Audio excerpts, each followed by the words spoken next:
5 ನಿಮಿಷದಲ್ಲಿ ಎಂಥ ಎಡ್ವರ್ಟ್ ಮಾಡ್ಕೊಂಡ್ಬಿಟ್ಲು. ನನ್ನ ಜೀವನೇ ಬಾಯಿ ಬಸ್ಬಿಟ್ಟಿದ್ದಾಳೆ. ಯಪ್ಪ ಇಂಥ ಮಕ್ಕಳನ್ನ ನಾವು ಹೆಂಗೆ ನೋಡ್ಕೊಂಡ್ರು ತಪ್ಪು ನಮ್ಮ ಮೇಲೇ ಹೊರಿಸ್ತಾರಲ್ಲ ಅನ್ನೋ ಭಯ ಜಾಸ್ತಿ. Hey hi guys, welcome to Cherry with me vlog. ಎಲ್ಲರೂ ಹೇಗಿದ್ದೀರಾ? ಎಲ್ಲರೂ ಚೆನ್ನಾಗಿದ್ದೀರಾ ಅಂತ ಅಂದ್ಕೊಂಡು ನಾವು ಇವತ್ತು ಫುಲ್ಲು ಖುಷಿಯಾಗಿಯೇ ವ್ಲಾಗನ್ನು ಸ್ಟಾರ್ಟ್ ಮಾಡಿದ್ವಿ. ಬಟ್ ಆದರೆ ಹೋಗ್ತಾ ಹೋಗ್ತಾ ಚೆರಿಷಾ ಏನು ಮಾಡ್ಕೊಂಡ್ಬಿಟ್ಲು ಅನ್ನೋದನ್ನು ನೀವು ನೋಡಿ ಈ ವ್ಲಾಗಲ್ಲಿ ಶೇರ್ ಮಾಡ್ಕೊಂಡಿದ್ದೀನಿ. ಸ್ವಲ್ಪ ವಿಡಿಯೋ ಅಷ್ಟೇ ಶೇರ್ ಮಾಡ್ಕೊಂಡಿರೋದು. ಅವಳದು ಯಾವ ರೀತಿ ಅವಳು ಏನು ಮಾಡ್ಕೊಂಡಿದ್ದಾಳೆ ಎಡ್ಬಿಟ್ಟು 5 ನಿಮಿಷದಲ್ಲಿ ನನಗೆ ಜೀವನೇ ಬಾಯಿ ಬರೆಸ್ಬಿಟ್ಟಿದ್ದಾಳೆ ಫ್ರೆಂಡ್. ಅಪ್ಪ ಹೇಳೋಕ್ಕಾಗಲ್ಲ ಅವಳ ಬಗ್ಗೆ. ವ್ಲಾಗನ್ನು ಕಂಟಿನ್ಯೂ ಮಾಡಿ, ಎಲ್ಲಿ ಕೂಡ ಸ್ಕಿಪ್ ಮಾಡಿಬಿಡಿ.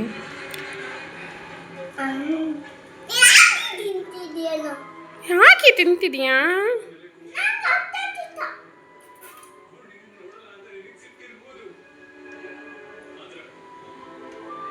ತಿಂಡಿ ತಿನ್ನೋ ಅಂತ ತಿಂಡಿ ಹಾಕೊಟ್ಬಿಟ್ರೆ ಹೆಂಗ ತಿಂಡಿ ತಿನ್ನೋದು ನೀನು ಚೆರಿಷಾ? ಅಲ್ಲಿ ಮುರಿತೀನಿ ನಿನ್ನದ ಇರೋದು ಒಂದು ಅಲ್ನ. ಏನು ತಾಂಡ ಐಸ್ ಕ್ರೀಮು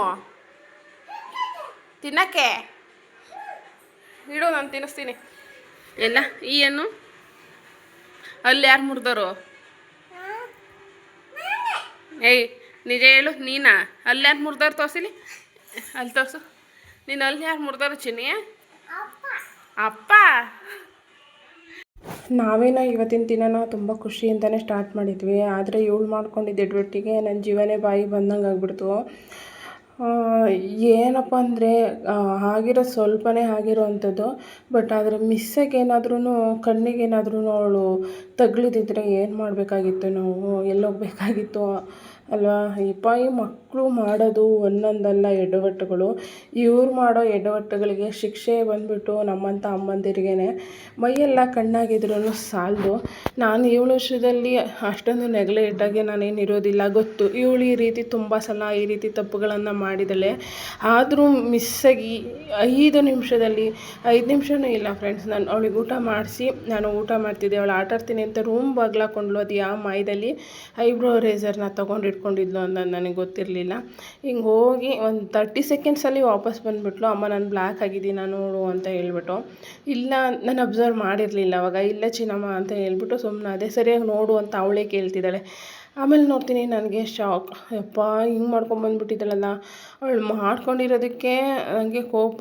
ಇನ್ನೊಂದು ಸಮಾಧಾನ ಏನಪ್ಪ ಅಂದರೆ ಸದ್ಯ ಏನೂ ಆಗಿಲ್ವಲ್ಲ, ಕಣ್ಣಿಗೇನೂ ಆಗಿಲ್ವಲ್ಲ, ಬರೀ ಐಬ್ರೋ ಅಷ್ಟೇ ಅಲ್ವ ಹೋಗಿದ್ದು ಅನ್ನೋದೊಂದು ಸಮಾಧಾನ. ಏನೇ ಆಗಲಿ ಈ ಮಕ್ಕಳು ಮಾಡೋ ತಪ್ಪಿಗೆ ನಾವುಗಳು ಅನುಭವಿಸ್ಬೇಕು. ನನಗಂತೂ ಯಪ್ಪ ಇವಳನ್ನು ಹೆಂಗೆ ನೋಡ್ಕೊಂಡ್ರೂ ಸಾಕಾಗಲ್ಲ. ಅದಕ್ಕೋಸ್ಕರ ನಾನು ಎಲ್ಲೂ ಅಷ್ಟೇ ಯಾರ ಹತ್ರನೂ ಇವಳನ್ನ ಬಿಟ್ಬಿಟ್ಟು ಬರಲ್ಲ ಒಬ್ಬಳನ್ನೇ. ಏಕೆಂದರೆ ಇವಳು ಈ ರೀತಿ ಎಡ್ವರ್ಟ್ ಮಾಡ್ತಾಳೆ ಅಂತ ಗೊತ್ತಲ್ವ, ಅದಕ್ಕೋಸ್ಕರನೇ. ಕೆಟ್ಟು ಕೋಪ ಬಂತು. ನನ್ನದೇ ತಪ್ಪಿದ್ದರಿಂದ ಸುಮ್ಮನಾಗ್ಬಿಟ್ಟಿದ್ದೀನಿ. ಆದ್ರೂ ಹೊಡಿದಲ್ಲೇ ಎಷ್ಟೊಂದು ನೋವು ಮಾಡ್ತಿದ್ದಾಳೆ ನೋಡಿ ನೀವೇನೆ. ಯಾಕೆ ಬರಲ್ಲ? ಏನಕ್ಕೆ ಬರಲ್ಲ ಹತ್ರಕ್ಕೆ? ನಾನು ಹೇಳ್ದೆ ಫೋನ್ ಮಾಡಿ, ನೀನು ಏನು ಮಾಡಿದೆ ಅನ್ನೋದೆಲ್ಲ ಹೇಳ್ದೆ. ಯಾಕೆಂದ್ರೆ ನಾನು ಬಯಸ್ಕೋಬೇಕಲ್ಲ ನಿಮ್ಮಂಥವ್ರ ಜೊತೆ. ಯಪ್ಪ 5 ನಿಮಿಷ ಮೈಯೆಲ್ಲ ಕಣ್ಣಾಗಿದ್ರು ಸಾಲದು ನಮ್ಮದು. 5 ನಿಮಿಷ ಹಿಂಗೆ ಊಟ ಹಾಕೊಂಡು ಬರೋಷ್ಟರಲ್ಲಿ ಮಾಡ್ಕೊಂಡಿದೆಯಲ್ಲೇ. ಬರೀಲಿ ಹೊಡೆಯಲ್ಲ, ಸುಮ್ಮನೆ ಹತ್ರಪ್ಪ. ನನಗೆ BP ರೈಸ್ ಮಾಡಿಸ್ಬೇಡ ನೀನು. ಇಟ್ಕೊಂಡ್ರೆ ಚೆಚ್ಚಾಕ್ಬಿಡ್ತೀನಿ. ಬಾ, ಹೊಡೆಯಲ್ಲ, ಸುಮ್ಮನೆ ಬಾ. ಆಯಿತು ಬಾ, ಸುಮ್ಮನೆ ಬಾ, ಸುಮ್ಮನೆ ಬಾ. ಬಾಯ್ಲಿ. ಏನಿದು ಏನಿದು? ಬಾರೇ, ಬರೀಲಿ. ನಾನೀಗ ವಿಡಿಯೋ ಮಾಡ್ತಾಯಿದ್ದೀನಿ. ಹೌದು. ನೀನು ಮಾಡಿರೋ ಕಿತಾಪತಿಗಳನ್ನೆಲ್ಲ ಹೇಳ್ಬೇಕಲ್ಲ.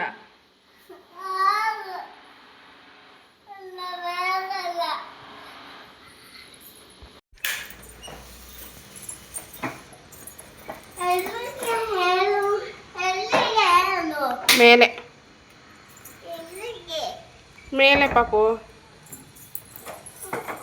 ನಾನು ತಗೊಂತೀನಿ, ಸುಮ್ಮನಿರು.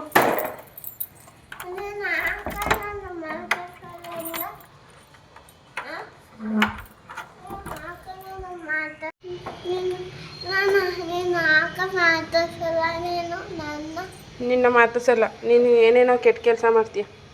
ನಂಗೆ ಸಿಟ್ಟು ಬರೆಸ್ತೀಯ, ಅಪ್ಪನ ಹತ್ರ ಬಯಸ್ತೀಯ. ಮಾಡ್ತೀಯ ಇನ್ನೊಂದ್ಸಲ ಹಂಗೆಲ್ಲ ಮಾಡಿದರೆ ಏನು ಮಾಡಬೇಕು? ಮಾಡಿದ್ರೆ ಏನು ಮಾಡಲಿ? ನೀನು ಮಾಡಲ್ಲ ಸರಿ, ನೀನು ಮಾಡಿದರೆ ಏನು ಮಾಡಲಿ ನಾನು? ಸರಿ ನಡಿ, 10 ನಿಮಿಷ ಮೇಲಾಡು.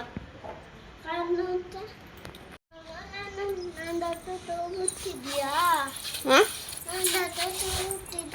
ಹೌದು. ನಾನು ಅವೆಲ್ಲ ಮಾತಾಡ್ಸಲ್ಲ ನಿನ್ನ ಜೊತೆ.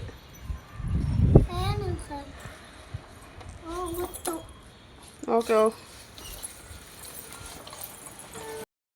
ನೋಡಿದ್ರಲ್ಲ ಯಾವ ರೀತಿ ಐಬ್ರೋನೆಲ್ಲ ಮಾಡ್ಕೊಂಬಿಟ್ಟಿದ್ದಾಳೆ ಅಂತ ಹೇಳ್ಬಿಟ್ಟು. ಹೊಡೆಯೋಕ್ಕಿಂತ ಮುಂಚೆನೇ ಜೋರಾಗಿ ಅಳ್ತಿದ್ದಾಳೆ. ಅವಳು ಅಳೋದು ನೋಡ್ಬಿಟ್ಟು ನನಗೆ ಹೊಡಿಯೋಕ್ಕೆ ಮನಸ್ಸು ಬರಲಿಲ್ಲ. ಅದಾದಮೇಲೆ ನಾನು ಮಲಗಿಸ್ಬಿಟ್ಟೆ. ಇನ್ನೇನು ಮಾಡೋದು ಅಂದ್ಬಿಟ್ಟು ಕೋಪದಲ್ಲಿ ನಾನು ಮಾತಾಡ್ತಾನೆ ಇರಲಿಲ್ಲ ಅವಳ ಹತ್ರ. ಅವಳು ಕೂಡ ಬೇಜಾರಲ್ಲಿ ಇದ್ಲು. ಯಾಕಮ್ಮ ಮಾತಾಡಲ್ಲ, ಪ್ಲೀಸ್ ಮಾತಾಡು ಅಂತ ಅಂದ್ಕೊಂಡು ಸ್ವಲ್ಪ ಹೊತ್ತು ಹೊಡಿಯೋದ್ಕಿಂತ ಈ ರೀತಿ ನಾವು ಸೈಲೆಂಟಾಗಿದ್ದರೆ ಅವರೇ ಅರ್ಥ ಮಾಡ್ಕೊಳ್ತಾರಲ್ವ ಅಂತ ಹೇಳ್ಬಿಟ್ಟು ನಾನು ಈ ರೀತಿ ಅವಳಿಗೆ ಸೈಲೆಂಟಾಗಿರೋ ಮುಖ ಶಿಕ್ಷೆಯನ್ನು ಕೊಟ್ಟೆ ಅಷ್ಟೇ. ಈ ರೀತಿ ನಿಜವಾಗ್ಲೂ ಹೇಳ್ತಾಯಿದ್ದೀನಿ. ನಾನು ಎಲ್ಲ ಕೆಲಸ ಮಾಡ್ಕೊಳ್ಳೋದ್ರೂ ಅಷ್ಟೇ. ಅವಳು ಮಲಗಿದ್ಮೇಲೆ ನಾನು ಕೆಲಸಗಳನ್ನೆಲ್ಲ ಮಾಡ್ಕೊಳ್ಳೋದು. ಅವಳಿದ್ದಾಗ ನಾನು ಯಾವ ಕೆಲಸನೂ ಮಾಡಲ್ಲ. ಪಾತ್ರೆ ತೊಳೆದಿದ್ದು, ಅಡುಗೆ ಮನೆದು ಅದೆಲ್ಲ ಅವಳು ಮಲ್ಗೆ ಆದಮೇಲೆ ಸಹ ಮಾಡಿದ್ದಂಥದ್ದು. ಸೊ ವೀಡಿಯೋನಲ್ಲಿ ಫಸ್ಟ್ ಹಾಕಿದ್ದೀನಿ ಅಷ್ಟೇ. ಏನಂದರೆ ನಾನು ಮಾರ್ನಿಂಗ್ ಎಲ್ಲನೇ ತಿಂಡಿ ಎಲ್ಲ ಮಾಡ್ಕೊಂಬಿಟ್ಟಿರ್ತೀವಲ್ವ. ಸೊ ಹಾಗಾಗಿ ಅವಳ ಜೊತೆ ಜಾಸ್ತಿ ನಾನು ಟೈಮ್ ಸ್ಪೆಂಡ್ ಮಾಡೋದು. ಹಾಗೂ ಈ ರೀತಿ ಒಂದೊಂದು ಸಲ ಮಿಸ್ಸಾಗಿ ಈ ರೀತಿ ಇನ್ಸಿಡೆಂಟ್ ಎಲ್ಲ ನಡೆಯುತ್ತೆ. ಕೆಲವರು ಅಂದ್ಕೊಳ್ತಾರೆ, ಗೊತ್ತಿರೋರು ನಮ್ಮ ಸುತ್ತಮುತ್ತ ಇರೋರೆಲ್ಲ ಏನು ಅಂದ್ಕೊಳ್ತಾರೆ ಅಂದರೆ, ಅವಳ ಬಗ್ಗೆ ಗೊತ್ತಿರೋರು ಇರ್ತಾರಲ್ಲ, ಅವರು ಇದೇ ರೀತಿ ತುಂಟಿ ಅಲ್ವಾ ಅಂದ್ಕೊಂಡು ಅರ್ಥ ಮಾಡ್ಕೊಳ್ತಾರೆ. ನಮ್ಮನ್ನು ಅರ್ಥ ಮಾಡ್ಕೊಳ್ತಾರೆ. ಕೆಲವೊಬ್ಬರು ಇರ್ತಾರಲ್ವ, ದೂರದಲ್ಲಿ ಇರೋವಂಥವ್ರು, ಅಪರೂಪಕ್ಕೆ ನೋಡೋ ಅಂಥವರೆಲ್ಲ ಇರ್ತಾರಲ್ಲ, ಅವ್ರು ಏನು ಅಂದ್ಕೊಳ್ತಾರೆ ಅಂದರೆ, ನಾವು ಸರಿಯಾಗಿ ನೋಡ್ಕೊಂಡಿಲ್ಲ, ನಾವೇನೋ ಮಾಡ್ಕೊಂಡು ಕೂತಿರ್ತೀವಿ, ನಾವು ಸರಿಯಾಗಿ ನೋಡ್ಕೊಂಡಿಲ್ಲ ಅಂತ ಈ ರೀತಿ ಅರ್ಥ ಮಾಡ್ಕೊಳ್ತಾರೆ. ಏನು ಮಾಡೋಕ್ಕಾಗಲ್ಲ, ಅವ್ರ ರೀತಿಯಲ್ಲಿ ಅವರು ಅರ್ಥ ಮಾಡ್ಕೊಳ್ತಾರೆ. ಬಟ್ ನಾನು ಅವಳ ಜೊತೆ ಯಾವಾಗಲೂ ಇರ್ತೀನಿ. ನಾನು ಅವಳು ಮಾಡ್ಕೊಂಡಿದ್ದ ತಕ್ಷಣ ನನ್ನ ಮನೆಯವರಿಗೆ ಫೋನ್ ಮಾಡಿಬಿಟ್ಟೆ, ಹಿಂಗೆ ಮಾಡ್ಕೊಂಬಿಟ್ಟಾಳೆ, ನಾನು ಏನು ಮಾಡಲಿ, ಹೊಡಿಯೋಣ ಅಂತ ಸಿಟ್ಟು ಬರ್ತೈತೆ, ಏನು ಮಾಡಲಿ ಅಂತೆಲ್ಲ ಕೇಳಿದೆ. ಅವರು ಬಿಡು ಹೋಗ್ಲಿ ತೆಗಿ, ಅವಳು ಗೊತ್ತು ತಾನೆ ಅವಳ ಬುದ್ಧಿ ಏನು ಅಂತ, ಹಂಗೂ ಯಾಕೆ ಇಟ್ಟಿದೆ ಅಂತ ಸ್ವಲ್ಪ ನನ್ನ ಮೇಲೆ ಬೈದರು. ಅದಾದಮೇಲೆ ಸುಮ್ಮನಾದರು. ಸೊ ನಾನು ಫೈನಲಿ ಐಬ್ರೋ ಪೆನ್ಸಿಲ್ನೆಲ್ಲ ಹುಡಿಕೊಂಡು ಈ ರೀತಿ ಐಬ್ರೋ ಮಾಡಿಟ್ಟಿದ್ದೀನಿ. ದೇವರನ್ನೇ, ನಾನು ಐಬ್ರೋ ಪೆನ್ಸಿಲ್ ಎಲ್ಲಿ ಬಿದ್ದಿತ್ತು ಅಂದರೆ, ಯಾವುದೋ ಶತಮಾನದಲ್ಲಿ ತೊಗೊಂಡಿದ್ದಂಥದ್ದು ಇಟ್ಟಿದ್ದೆ. ಅದನ್ನು 1 ಗಂಟೆ ಹುಡುಕಿದ್ದೀನಿ. ಏಕೆಂದರೆ ಇದನ್ನು ಅವಳೇ ತೊಗೊಂಡು ಆಟಾಡೋಕ್ಕೆ ತೊಗೊಂಡು ಕಳೆದ್ಬಿಟ್ಟಿದ್ಲು. ಸೊ ಹುಡುಕಿ ಕೊನೆಗೆ ಐಬ್ರೋನ ಈ ರೀತಿ ಬರೆದಿದ್ದೀನಿ. ನನ್ನ ಮಗಳು ಎಷ್ಟು ಕ್ಯೂಟಾಗಿ ಕಾಣಿಸೋಳು ಐಬ್ರೋ ಇದ್ದಾಗ. ಹಂಗೆ ಮಾಡ್ಕೊಂಡು ಯಾವ ರೀತಿ ಮಾಡ್ಕೊಂಬಿಟ್ಟಿದ್ದಾಳಲ್ವ. ಇನ್ನೊಂದು ವಿಷಯ ಏನು ಗೊತ್ತಾ, ನಾವು ಶೃಂಗೇರಿಗೆ ಬೇರೆ ಹೊರಟಿದ್ವಿ. ಆ ಟೈಮಲ್ಲಿ ಮಾಡ್ಕೊಂಬಿಟ್ಟಿದ್ದಾಳೆ. ಫೇಸೇ ಅವಳು ಲಕ್ಷಣ ಇದ್ದಿದ್ದ ಫೇಸ್ನೇ ಅವಳ ಲಕ್ಷಣ ಮಾಡ್ಕೊಂಬಿಟ್ಲು ಅನ್ನೋದೊಂದು ಕಡೆ ಬೇಜಾರು. ಏನು ಮಾಡೋಕ್ಕಾಗಲ್ಲ, ಬೇಗ ಬೆಳೆಯುತ್ತೆ. ಸ್ವಲ್ಪ ಕೊಬ್ಬರಿ ಎಣ್ಣೆ, ಹರಳೆಣ್ಣೆ ಎಲ್ಲ ಹಾಕಿದರೆ ಬೇಗ ಬೆಳೆಯುತ್ತೆ. ಸೊ ಈ ರೀತಿ ಮಕ್ಕಳುಗಳು ಇದ್ದಾಗ ತುಂಬಾ ಹುಷಾರಾಗಿ ನೋಡ್ಕೊಬೇಕು. ಇದೊಂದು ಒಳ್ಳೆ ಪಾಠ ನನಗೆ. ಇನ್ನೂ ಜಾಸ್ತಿ ಕಣ್ಣನ್ನು ಇಟ್ಟು ನೋಡ್ಕೊಳ್ತೀನಿ ಅವಳ ಮೇಲೆ. ಸೊ ಇದಾಗಿತ್ತು ಇವತ್ತಿನ ವ್ಲಾಗ್. ಈ ವ್ಲಾಗ್ ಏನಾದರೂ ಇಷ್ಟ ಆಗಿತ್ತು ಅಂದರೆ ಪ್ಲೀಸ್ ಲೈಕ್ ಮಾಡಿ, ಶೇರ್ ಮಾಡಿ, ಕಮೆಂಟ್ ಮಾಡಿ. ನಿಮ್ಮ ಅಭಿಪ್ರಾಯ ಏನಿತ್ತು ಏನೋ ಅನ್ನೋದನ್ನು ಈ ವಿಡಿಯೋ ಮುಖಾಂತರ ಕಮೆಂಟ್ ಮುಖಾಂತರ ತಿಳಿಸಿ. ಓಕೆನಾ? Thank you so much. Bye.